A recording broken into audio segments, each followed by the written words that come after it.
네, 시청자 여러분 안녕하십니까. 허진 대사님의 용쟁호투 시간입니다. 자, 오늘은 우리나라에서 흔히 거구 이런 표현을 많이 쓰는데요. 극자라는 표현은 별로 안 쓰고 거구라는 표현은 많이 씁니다. 심지어 우리 행명 21도 거구 정당이다. 뭐 이렇게 표현하는 자들도 있어요. 그래서 거구라는 말을 제대로 알고 이 거구라는 표현을 쓰느냐. 유럽에 최근에 거구 정당이 포퓰리즘의 분위기를 타고 지금 이 발전하고 있으니까 유럽 거구 정당들을 바라보면서 지금 이 거구라는 부분의 배경에 대해서 좀 이야기를 해보겠습니다. 네. 자, 흔히 그 포퓰리즘이라고 하면 거구도 포퓰리즘이고 극자도 포퓰리즘이죠, 그죠? 예. 그래서 포퓰리즘이라는 것은 대중들의 인기 영합주의라 표현하는데 또 다르게 보면 대중들이 원하는 정치를 시도하는 사람들 이렇게 표현할 수도 있겠습니다. 네. 근데 유럽에 지금 보면 극자 포퓰리즘은 세가 좀 많이 약해졌고요. 네. 이 남유럽에서 좀 유행했는데 네. 대다수가 극우 포퓰리즘으로 지금 흘러가고 있지 않습니까? 그 일반 형상 같습니다. 예, 그런데 우리가 이제 흔히 극우라고 이야기하면 과거에 파시스트, 네. 그러니까 이제 그 무솔리니 1차 대전부터 2차 대전 사이에 이탈리아의 이 무솔리니, 그다음에 독일의 나치, 뭐 이런 걸 거구라고 이렇게 근데 보지 그건 않습니까? 너무 역사상 너무나 극단적인 거였기 때문에 예.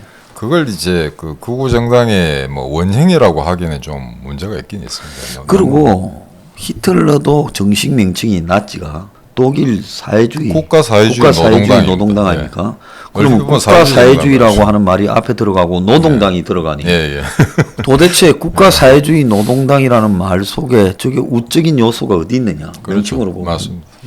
또 반대로 보면 이탈리아 무솔리니도 이탈리아의 그 넘쳐나던 좌파 사회주의 속성, 그러니까 그 노동자나 농민들이 뭐 대지주에 반대하는 운동, 그렇죠.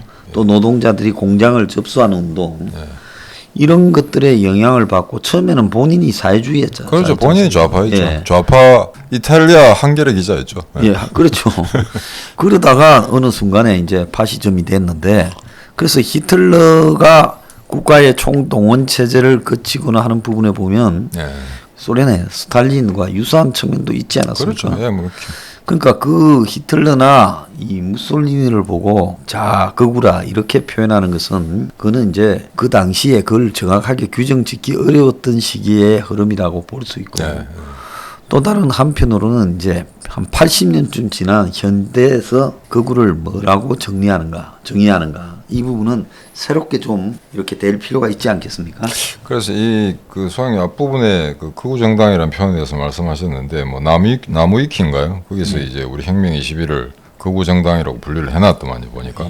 근데 여기 그 서구 학계 잣대로 보자면은 그럼 극우가 뭐냐, 익스트림 라이트라는 게 뭐냐라고 보면은 그 민주주의 제도 자체를 훼손하려는 시도, 이게 이제 그 가장 강한 요소가 되어야 그 정당이나 정치 집단을 이제 극우라고 부르거든요. 근데 혁명 21은 민주주의를 훼손하지 않습니다. 잃어버린 민주주의를 되찾고자 하는 게 저희 당이기 때문에 그런 점에서 보자면은 혁명 21 저희 당은 절대 극우 정당이 아닙니다. 아닌데 그 유럽을 보자면은 2차 대전 끝나고 나서 이제 50년대가 이제 냉전의 시대죠. 냉전의 시대인데 그 정치적 스펙트럼을 쭉 이렇게 보자면은 60, 70년대는 확실히 그 진보가 득세한 시대였습니다. 그거는 왜 그러냐면 1950년 이제 그 상당히 냉전 기간을 지나면서 대표적으로는 독일의 가장 컸던 사회민주당, 노동조합에 기반한 사회민주당이 1959년에 고데스베르크 강령이라는 걸 발표하면서 결코 대편협한 노동계급의 이익을 반영하는 것이 아니고 자기들은 실용적인 국민정당이 되겠다라고 선포를 해버립니다. 그 이후에는 이제 60년대 넘어들어서면서 유럽의 우익정당, 좌익정당의 그 정치적 스펙트럼이라는 게 그렇게 이렇게 현격하게 차이가 나지 않았습니다. 어느 굉장히 이렇게 가운데 중앙으로 이제 수렴했다고 보는 게 맞는데요. 여하간 60, 70년대는 그럼에도 불구하고 진보 정치가 이제 대세를 이뤘다. 이때는 유럽이 이제 경제 2차 대전의 그 재점에서 완전히 살아나서 새로운 이제 경제 붕을 경험할 그런 시대입니다. 그러다가 70년대 오일 쇼크가 나면서 잠깐 주춤하게 되죠. 그러다가 역시 80년대에서 90년대 중반까지는 우파 시대였습니다.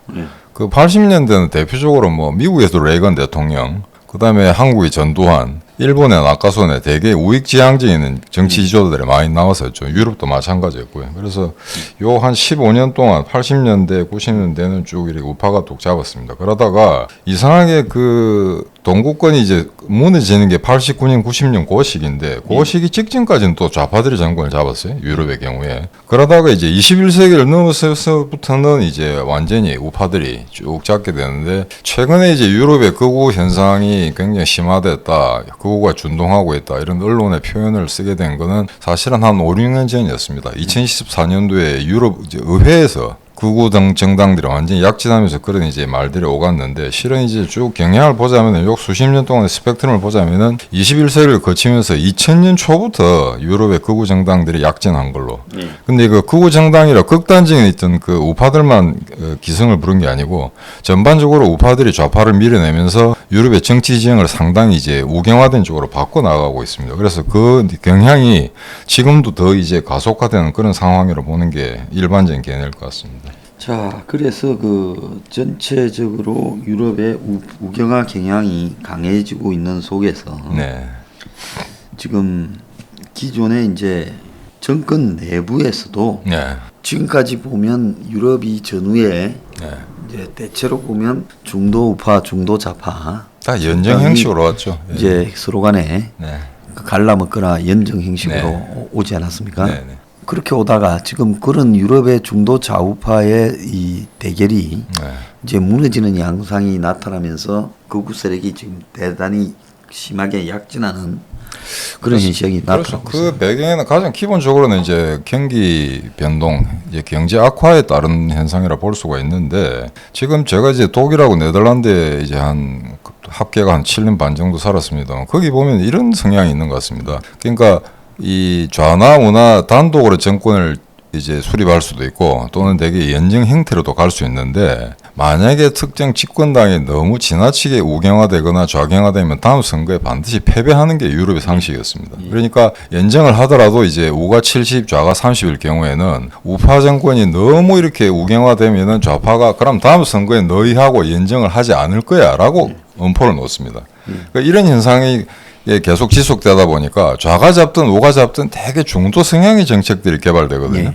근데 그게 수십 년 동안 어찌 보면 유럽 정치와 경제의 어떤 안정화를 가져왔다고도 할 수 있습니다만 이제 세계적인 경기 변동이 가속화되면서 도저히 이렇게 성장 동력을 잃은 유럽이 그냥 헤어나지를 못하는 이런 상황이 되니까 이 위기 관리의 위기 이런 현상이 이제 그 굉장히 심화되면서 우파 정당들의 목소리가 더 커지게 되는데요.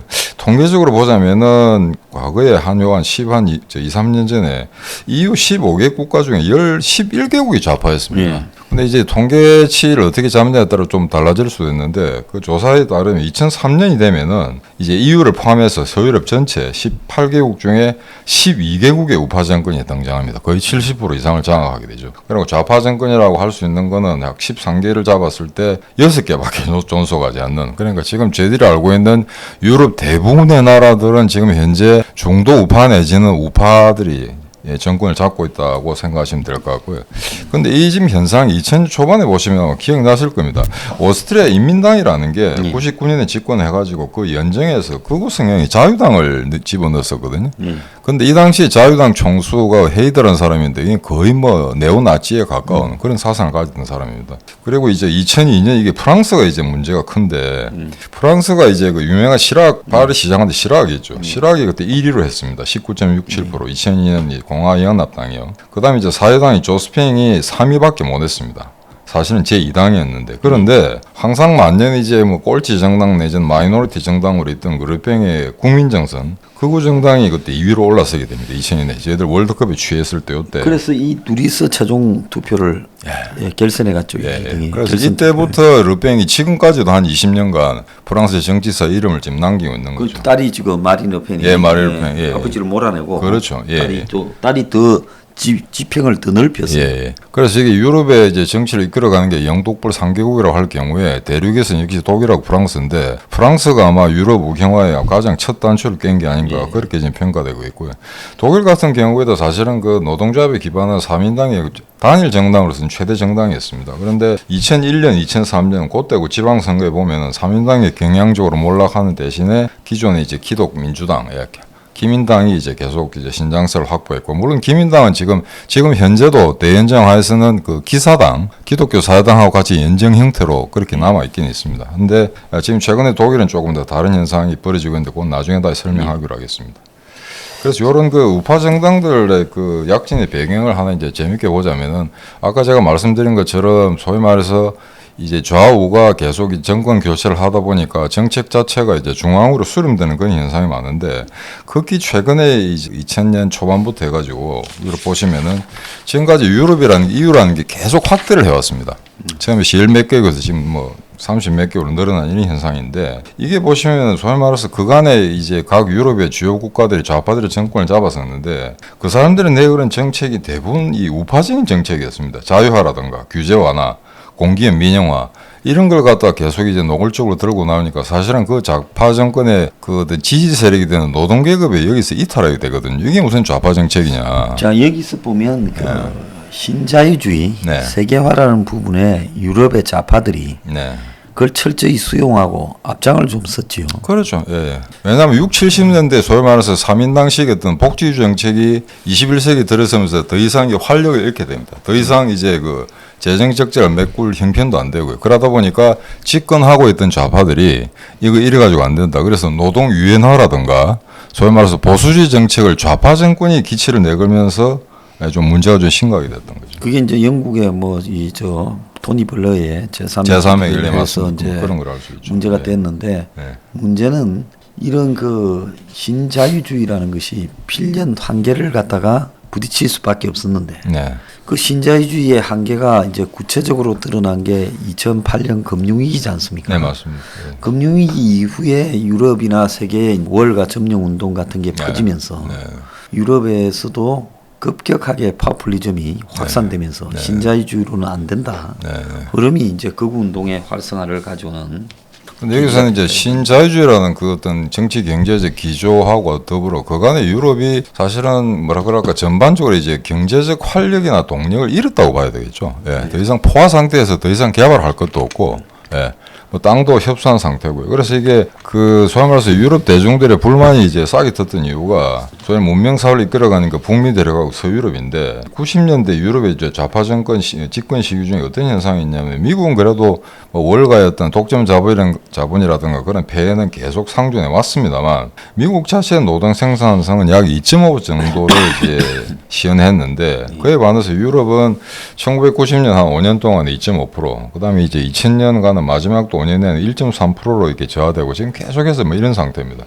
1%를 갖다 넘지 못하는 이런 상태에 있고, 그러다 보니까 이제 거기에 전반적으로 경제를 다시 회복시킬 수 있는 가능성이 점점 약해지는 것과 더불어서 이때부터 이제 불법 이민, 난민이 이제 창궐하게 되죠. 그러다 보니까 고용 악화, 국내 고용 악화 문제와 더불어서 마약이라든가 범죄라든가 이런 게 계속 증가하게 됩니다. 그리고 이제 무슬림 그 북아프리카 쪽에 그 정변이 발생하면서 다량의 이제 무슬림 인구들이 유럽으로 진출하게 되고, 그러다 보니까 향후 50년이 지나면 이제 기독교 인구가 아니고 무슬림 인구가 유럽에 다수 인구가 된다. 이런 어떤 그 문화적 정체성의 위기, 이런 게 아마 결부돼 가지고 지금의 이제 그 우익 정당들이 준동하게 되는 그런 정치적 배경이 형성된 게 아닌가 그렇게 보고 있습니다.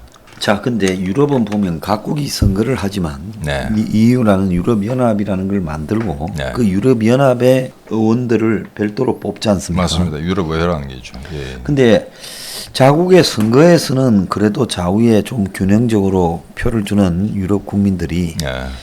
이제는 그 유럽 의회 선거에서는 마치 막 심심풀이 보너스로 투표하는 척하면서 속마음을 좀 많이 드러내는 성향이 나오지 않습니까? 뭐 그런 것 같습니다. 근데 제가 유럽에 있을 때 보니까 저는 이렇게 생각했거든요. 내가 만약에 유럽의 정치가 같으면 국내 정치보다는 유럽 의회 같은 데 나가는 게 더 이름을 날릴 수 있지 않을까라고 생각했는데 전혀 그렇지가 않더라고요. 그렇죠. 이 사람들은 역시 권력을 휘두르는 거는 국내 정치에 이제 자리를 잡는 거고 유럽 의회는 그냥 상징적으로 그냥 가서 그냥 떠드는 떠든 거 결국에는 행정부가 정책을 집행하는 거지 유럽 의회가 무슨 의안을 발의해가지고 합의를 얻는다는 거 수십 년이 걸리거든요.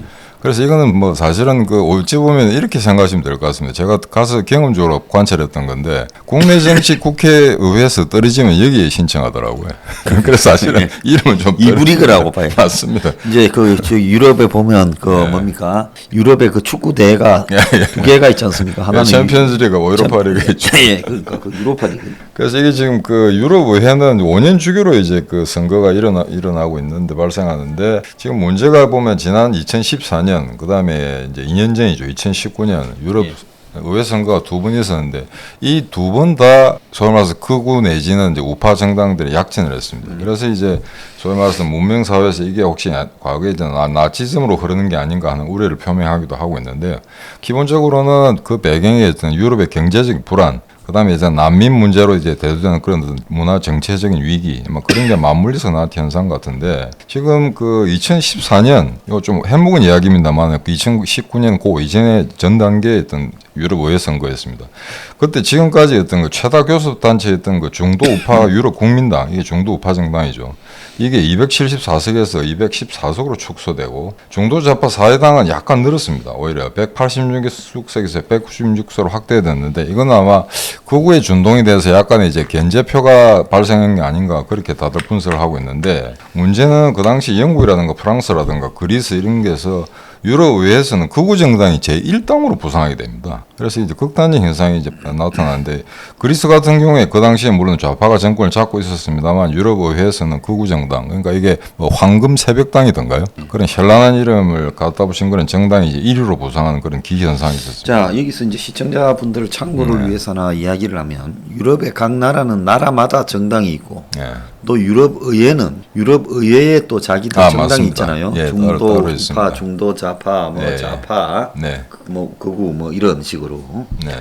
그래서 이제 그런 정당의 이름으로 이제 보통 유럽 선거에 임하지 않습니까? 그러면 나라마다 이제 득표율에 따라서 정당의 이름으로 임한 맞습니다. 사람들을 나누는 거 아니겠습니까? 그럼 영국에 몇 명 할당이 돼 있는 거죠. 네, 그렇죠. 그래서 2014년에 이제 그런 현상이 있어서 이게 그때 뭐 전 세계적으로 했던 문제가 됐었습니다. 극우의 어떤 30년대 극우의 망령이 살아나는 것이 아닌가.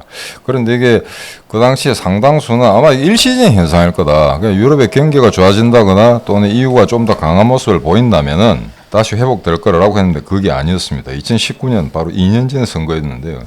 이래 되니까 소위 말해서 이제 중도파 어떤 유럽 전국의 안정을 기해왔던 유럽 국민당하고 유럽 사회당이 이제 과반수에 실패하게 됩니다. 그래서 이게 소위 말해서 이게 중도파 정치, 유럽의 중도 정치 위기가 도래한 게 아닌가 그렇게 우려하는 사람들이 굉장히 많았었고요. 근데 그때 이제 극우 정당들이 각국에서 약진하면서 이제 반이유 전선을 표방하게 됩니다. 그러니까 반이유 전선이라는 게 나라에 따라서는 완전히 이제 영국처럼 브렉시트, 그러니까 EU를 떠나지 않을 수도 있고 아니면 지금 현재 기존의 EU 내부의 법을 고쳐서 과거에 어떤 이시 경제 공동체 그 정도로 회귀하자는 굉장히 다양한 노선들을 만드는데 여하간 그 모든 사람들이 현재는 이제 반이유 전선을 이제 표방하고 있습니다. 그래서 그 극우 정당들이 이제 합계 171석을 얻어가지고 그 위에 그 중도 좌파 그룹하고는 현격한 지금 차를 내고 있는데 앞으로 5년 뒤에 선거를 하더라도 특단의 조치가 없는 한 좌파가 다시 살아나기는 좀 힘들 것 같고요. 계속해서 우파들이 아마 힘을 얻어가는 그런 현상이 계속될 것 같습니다. EU를 해체하고자 하는 사람들이 EU 의회 의원으로 들어가서 맞습니다.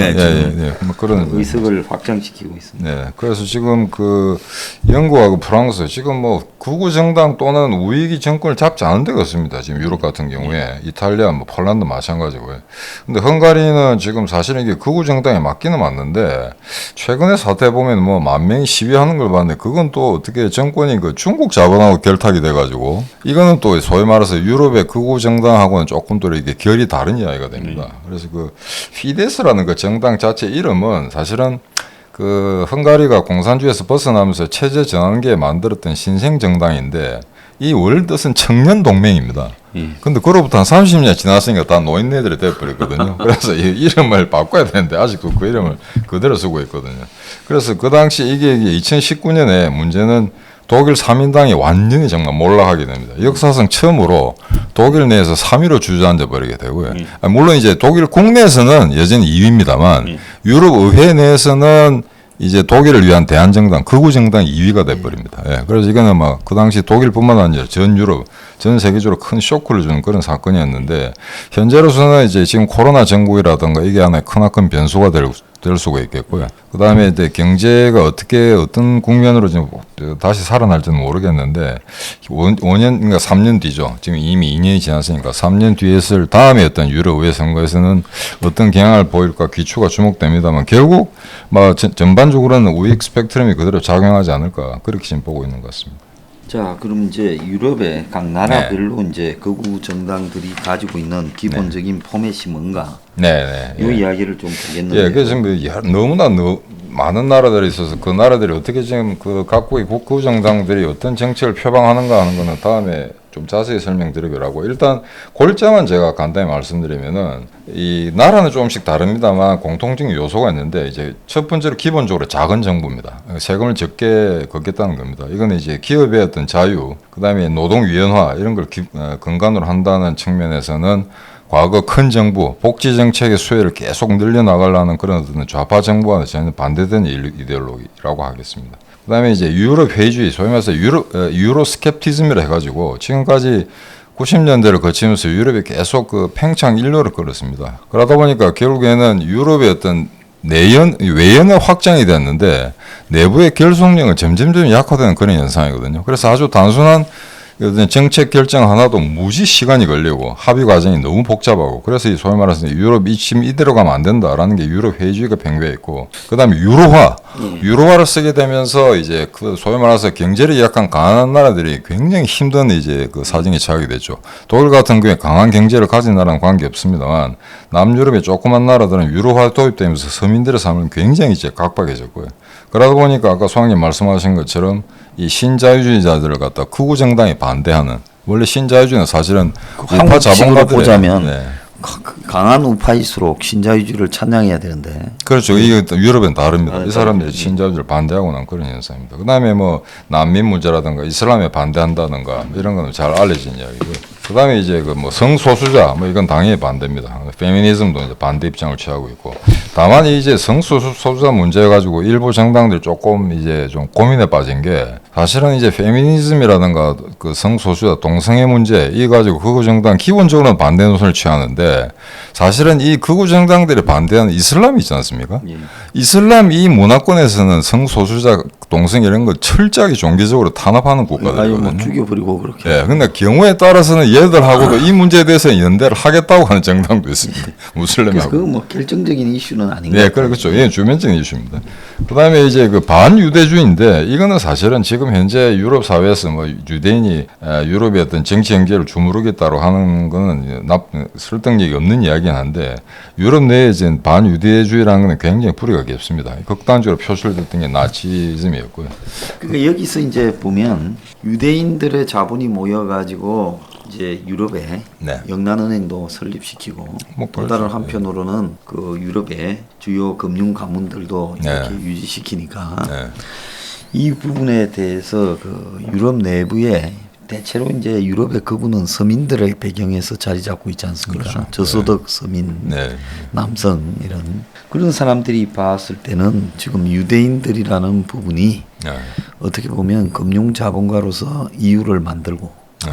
그리고 또 이 신자유주의를 만드는 장본인처럼 여기고 있고 또 그 이유의 상당한 부분은 맞아요. 미국의 뭐 유대 자본이 신자유주의를 그렇죠. 끌고 가고 세계화를 끌고 갔으니까. 네. 그러니까 이유라는 것이 결국 상품, 자본, 노동의 네. 자유로운 이동을 추구하는 신자유주의적 개념으로 만들어진 거 아닙니까? 그러니까 출발부터 사실 네. 그랬습니다. 그러니까 이유를 반대하는 사람은 반신자유주의가 되고 또 신자유주의의 주요 축이 유대인들이 만들어 놓은 일종의 무한 이익을 추구하기 위한 효율성 그 부분이기 때문에 반유대주의라는 부분의 배경에 대해서 그네 히틀러를 추종해서 극우가 반유대주의 하는 게 아니라 현재도 유대인들이 만들어 놓은 이 신자유주의가 각 나라 서민들의 삶을 위협하고 있는 것은 사실이다. 그래서 이게 그 소위 말해서 이제 유럽의 특히 독일의 이제 네오나치주의자들이 히틀러가 옳았다. 지금 봐라. 30년대에 유럽 그 유대인 자본이 전 세계를 잠식할 거라고 이야기했을 때 너희는 귀를 기울이지 않다가 지금 월가 상황을 봐라. 로스차일드였던 일가였던 만행을 봐라. 이런 식으로 가지고 옛날에 30년대에 이 나치당의 프로파간다를 다시 이제 재생산하는 그런 경향도 없지 않아 있긴 있습니다. 그리고 앞에 말씀드린 것처럼 그 내국인과 외국인의 어떤 차별화 문제 이런 거는 뭐 당연히 극우 정당이 내세우는 기치 중에 하나고, 그다음에 또 하나 재밌는 거는 이제 중앙집권 선언입니다. 과도한 지방자치 반대. 독일 같은 경우에는 어떤 문제가 있냐면 이제 지금 옛날에도 통일되기 전에 영방이었습니다만 지금 연방국가죠. 근데 보면 그게 1년에 회계연도가 끝나고 나면은 소득이 높았던 주가 소득이 낮은 주한테 강제로 재산을 이제 할당하게 되었습니다. 예. 근데 이런 문제 때문에 사실은 저 가난하고 게으른 주에서 동구권에 그 당시 구동독에 있던 그쪽 주는 일도 별도 안 하고 산업 생산력도 없는데 많은 복지 혜택을 수여하고, 그다음에 서쪽에서는 빼빠지게 1년 동안 농사지 가지고 결국에는 못 사는 동네에다 돈을 이전시켜야 되는 이런 문제였기 때문에 지방자치에 대해서는 대체적으로 반대하는 입장이고요. 그다음 기후변화 같은 것도 이제 좀 과대 해석을 반대하고 있습니다. 그러니까 환경론자들이 대개 이제 좌파적 토양에서 배양된 사람들인데 과잉되게 이야기를 해서 예, 한마디로 이 산업이나 일자리의 효율성을 방해한다. 네. 그래서 이쪽 극우정당 환경 문제에 대해서는 그 전적으로 배격한 건 아닙니다만 성장 동력을 상쇄할 정도로 환경에 어떤 뭐 너무 지나치게 강조해서는 안 된다. 그런 어떤 중도적인 입장을 견지하고 있다고 그렇게 알고 계시면 될 것 같습니다. 그래서 이런 소리 한 사람들이 1300년 전에 네. 북극이 네. 그때는 온난화였다. 그래서 북극에 얼음이 거의 없었고 네. 곰이 네. 북극 곰이 그때는 잘 살았다. 네? 온난할 때. 네. 네? 네. 그런데 이제 얼음이 오면서 죽지 못해서 살다가 네. 다시 이제 얼음이 녹으면서 또 잘 살게 될 거다 이렇게까지 이야기를 하더라고요. 네, 근데 뭐 어느 쪽에 과학적 근거가 있는지 지금 그 판단하기 좀 힘든데, 뭐 아무튼 그렇다고 해서 극우 정당들이 뭐 완전히 자연 파괴하는 그 옛날에 60년대 경제 성장 시대로 돌아가자는 그런 이야기는 아닙니다. 예. 자, 오늘 이 유럽의 극우에 대해서 현재 어떤 실상이 있는지에 대해 허 대사님 모시고 알아봤습니다. 내일 이제 유럽의 각국에 어떤 일이 전개되고 있나를 구체적으로 알아보겠습니다. 감사합니다. 네, 감사합니다.